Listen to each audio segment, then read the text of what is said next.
Hallelujah. खुदावन के खूबसूरत नाम में आपकी सलामती हो। आज हम खुदावन के मुकद्दस कलाम में से जो चंद बातें सीखने को हैं, जो हमारी हदायत और रहनुमाई के लिए हैं। खुदा के लोगों, आज हम सीखेंगे मत्ती रसूल की मार्फत अंजीली बयान और उसका हम चौथा बाब और उसकी पहली 11 आयत पर हम गौर खोज करेंगे। कलाम खुदा में लिखा है, उस वक़्त रूह यीशु को जंगल में ले गया ताकि अबलीस से आजमाया जाए, और 40 दिन और 40 रात फाका करके आखिर को उससे भूख लगी, और आजमाने वाले ने पास आकर उससे कहा, अगर तू खुदा का बेटा है तो फरमा, ये पत्थर रोटियां बन जाएं। उसने जवाब में कहा, लिखा है कि आदमी सिर्फ रोटी ही से जीता ना रहेगा, बल्कि हर एक बात से जो खुदावंद के मुंह से निकलती है। तब अबलीस उसे मुकद्दस शहर में ले गया और हैकल के कुंगरे पर खड़े करके उससे कहा कि अगर तू खुदा का बेटा है तो अपने ताई नीचे गिरा दे, क्योंकि लिखा है कि वो तेरी बाबत अपने फरिश्तों को हुक्म देगा कि वो तुझे हाथों पर उठा लेंगे, ऐसा न हो कि तेरे पांव को पत्थर से ठेस लगे। यीशु ने उससे कहा, ये भी लिखा है कि तू खुदावंद अपने खुदा की आजमाइश ना कर। फिर अबलीस उसे एक बहुत ऊंचे पहाड़ पर ले गया और दुनिया की सब सल्तनत और उनकी शान और शौकत उसे दिखाई, और उससे कहा, अगर तू झुककर मुझे सजदा करे तो ये सब कुछ तुझे दे दूंगा। यीशु ने उससे कहा, ऐ अबलीस, ऐ शैतान, दूर हो, क्योंकि लिखा है कि तू खुदावंद अपने खुदा को सजदा कर और सिर्फ उसी की इबादत कर। तब अबलीस उसके पास से चला गया, और देखो फरिश्ते आकर उसकी खिदमत करने लगे। खुदावंद के पाक कलाम का पढ़ा सुना जाना हम सबों के लिए बाइस से बरकत हो। Hallelujah, hallelujah. खुदा के लोगों, आज हम खुदावंद के मुकद्दस कलाम में चंद बातें देखेंगे जो हमारी नसीहत और तरबियत के लिए हमें इस पैसेज में से मिलेंगी। कलाम खुदा में हमने पढ़ा है कि आजमाइश ख्वाहिश के वास्ते है, आजमाइश ख्वाहिश के वास्ते है, और हम थोड़ा सा इस बार गौर करेंगे। अबलीस ने यीशु से कहा है, अगर तू खुदा का बेटा है। अबलीस क्या कहता है? अगर तू खुदा का बेटा है तो फरमा, ये पत्थर रोटियां बन जाएं। वो सवाल कर रहा है। यहां देखें कि अबलीस 3 तरफ की आजमाइशें यीशु के सामने लाया। 3 किस्म की, 3 तरह की, 3 चीजों को यीशु मसीह के सामने लेकर आया है। पहली बात, जिस्म की ख्वाहिश। पहली बात, यीशु मसीह के पास जिस्म की ख्वाहिश लेकर आया है। और फिर खुदा के लोगों, इस पहली बात में उसने कहा कि अबलीस ने कहा, अगर तू खुदा का बेटा है तो उसने कहा, उसके आगे क्या अल्फाज थे? कहता, अगर तू खुदा का बेटा है। अगर का लफ्ज इसलिए बोला ताकि यीशु तस्दीक करके देख ले कि क्या वाकई खुदा का बेटा है, क्या वाकई वो अगर आपका लफ्ज बोलता है, शक में आपको डाल देना चाहता है। अबलीस शुरू से मुकार है, वो शक के जुमले बोलता है। उसने यीशु मसीह के सामने बोला है, मगर यीशु की रोया साफ थी। वो जानता था कि वो बेटा है, वो बेटा है, वो जानता था। आप इस बात को जाने, आप इस बात पर अपना दिल लगाएं। खुदा के लोगों, वो जानता था, उसकी रोया साफ थी। भूख मिटाने के लिए उसे गैर फितरत थी, तरीका अमल में नहीं लाना था। बहुत से लोग भूख मिटाने के लिए गैर फितरती तरीके पहना लेते, वो अपनी फितरत के ताबा हो जाते हैं। यीशु मसीह ने ऐसा तरीका कोई नहीं अपनाया। भूख है, पर भूख को या भूख के ताबा नहीं हुआ। भूख को अपने पर गालिब नहीं आने दिया। और फिर लिखा है, यीशु ने इब्लीस को कलाम के हवाले से बताया कि आदमी सिर्फ रोटी ही से जीता ना रहेगा, बल्कि हर उस बात से जो खुदावंद के मुंह से निकलती है। यीशु मसीह ने उसे कलाम से हवाला दिया है। इब्लीस को कलाम बहुत आज भी आता है, वो बहुत हवाले आपको देगा, ये भी लिखा है।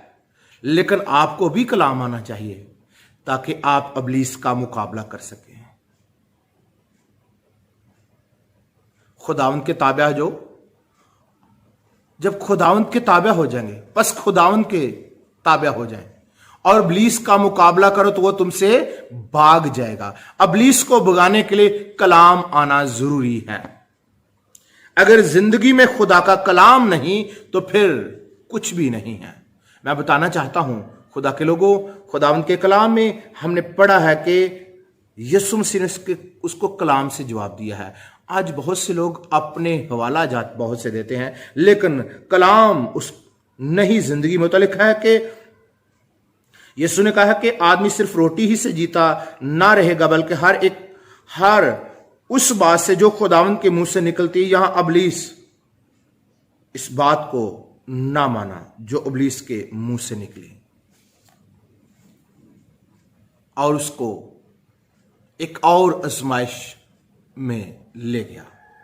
लिखा है कि दूसरी बात जो यीशु मसीह के सामने लाया, जिंदगी की शेखी। सुनिएगा, यीशु तो जंगल ही में था। इब्लीस उसे बदन समेत उठाकर ले जाने की हिम्मत नहीं कर सकता था। इब्लीस ऐसा नहीं कर सकता था। उसने मसीह के ख्यालों में यह बात डालकर कहा, वो जाकर अपने आप को हैकल के कुंगरे पर से गिराने और आजमाइश के चक्कर में यीशु मसीह को डाल रहा था। हैकल के कुंगरे पर से गिराने और आजमा के देखे कि क्या वाकई इसे फरिश्ते हाथों पर उठा लेंगे। इब्लीस को शक था, वो ऐसा करना चाहता था, वो आजमाना चाहता था। खुदा के लोगों, इससे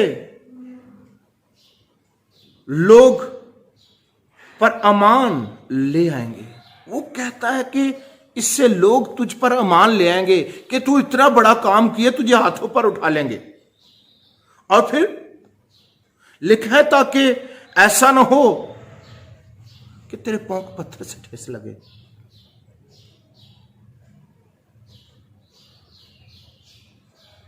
वो ये बात डालना चाहता था यीशु मसीह के अंदर कि इस बात से लोग तुझे अजीम जानेंगे। खुद भी अपने आप को सबसे अजीम जाने। और यीशु इब्लीस की बातों में आने वाले नहीं थे। इब्लीस यूं मसीह में शेखी भरना चाहते थे। आज भी बहुत से लोगों की जिंदगी में शेखी भरना चाहते हैं। और लिखा साथ ही यह चाहता था कि वो खुदा को आजमाए। आज भी इब्लीस आपको आजमाने को कहता है कि आप आजमाए जाएं। खुदा के लोगों, लिखा है कि वो आजमाए और फिर लिखा है मगर यीशु ने उससे क्या कहा है? यीशु ने कहा कि तू खुदावंद अपने खुदा की आजमाइश ना कर। सिंपल सा सवाल यीशु ने उसको जवाब दे दिया है।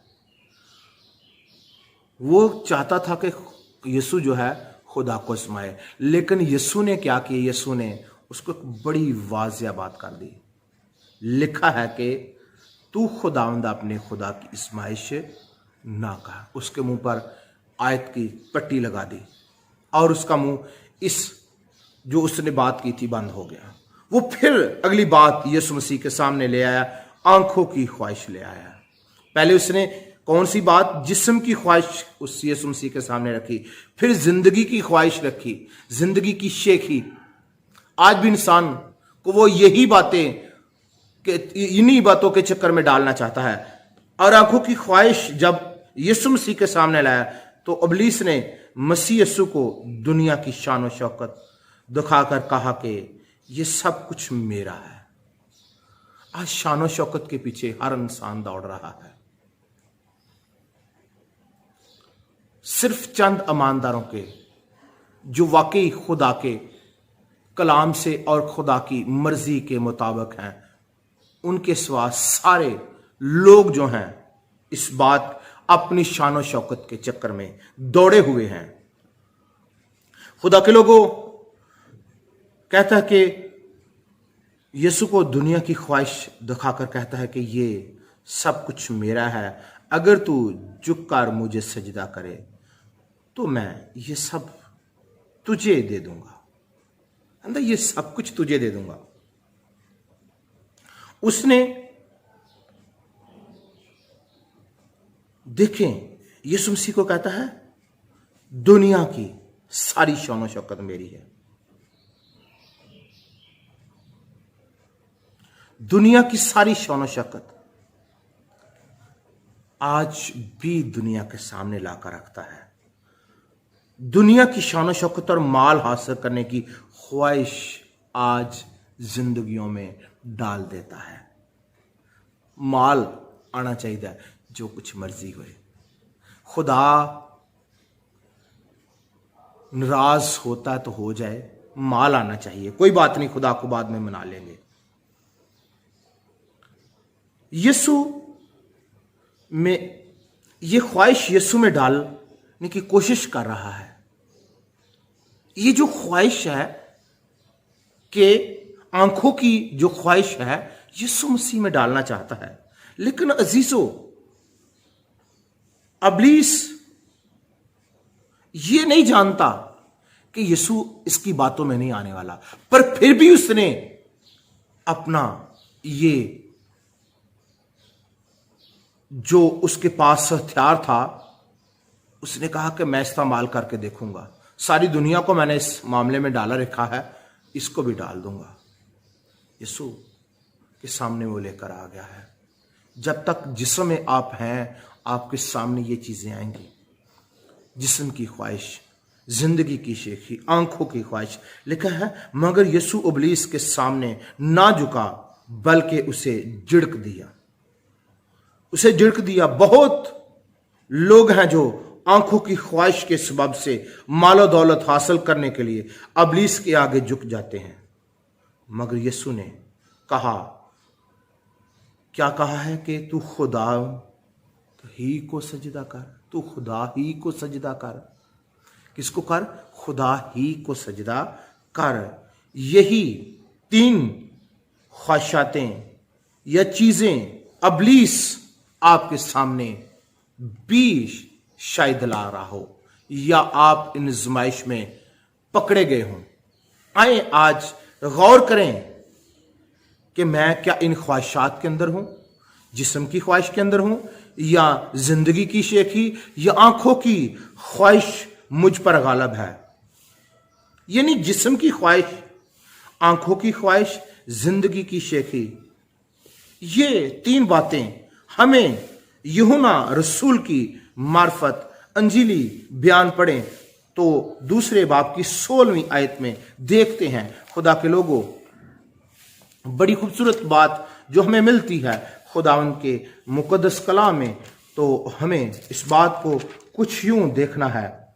लिखा है कि क्योंकि उसकी ममूरी में से हम सब ने पाया, यानी फजल पर फजल। क्या है? फजल पर फजल।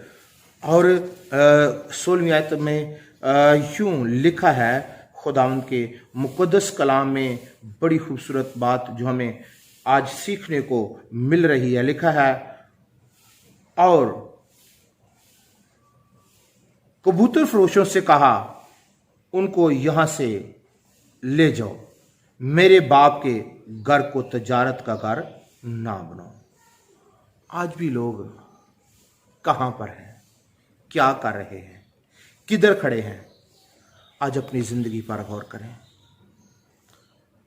खुदा के लोगों,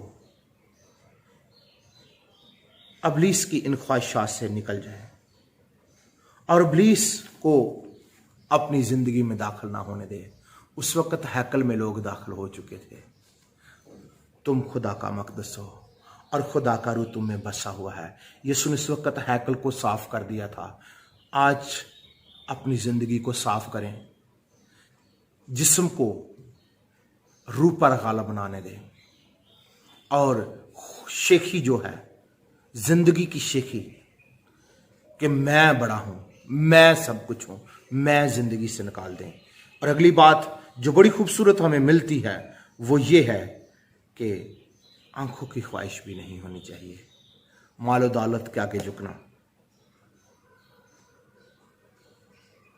मैं आपको बताना चाहता हूं, इब्लीस बहुत सी ऐसी बातें आपकी जिंदगी में लाएगा,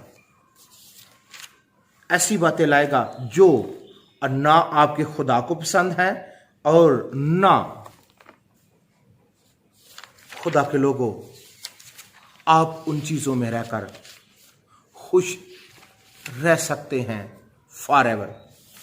मैं आपको बताना चाहता हूं कि उस वक्त भी इब्लीस ने पैदाइश की किताब उसका 3 बाब और उसकी हम 6 आयत में देखें तो लिखा, औरत ने जो देखा कि वो दरख्त खाने के लिए अच्छा और आंखों को खुशनुमा मालूम होता है और अकल बख्शने के लिए खूब है, तो उसके फल में से लिया और खाया और अपने शोहर को भी दिया और उसने खाया।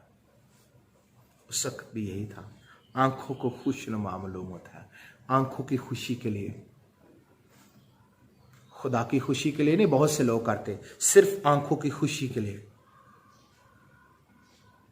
आज गौर करें, उस वक्त भी इब्लीस पहले आदम के पास ये चीजें लेकर गया था, पहली औरत के पास ये चीजें लेकर गया था। आज भी इब्लीस इन चीजों को आपके सामने ला रहा है। आए इब्लीस को अपनी जिंदगी पर गालिब ना आने दें, बल्कि खुदावंद को अपनी जिंदगी पर गालिब आने दें। आए, इब्लीस यीशु में दाखिल ना हो सका, उसकी मंसूबों में।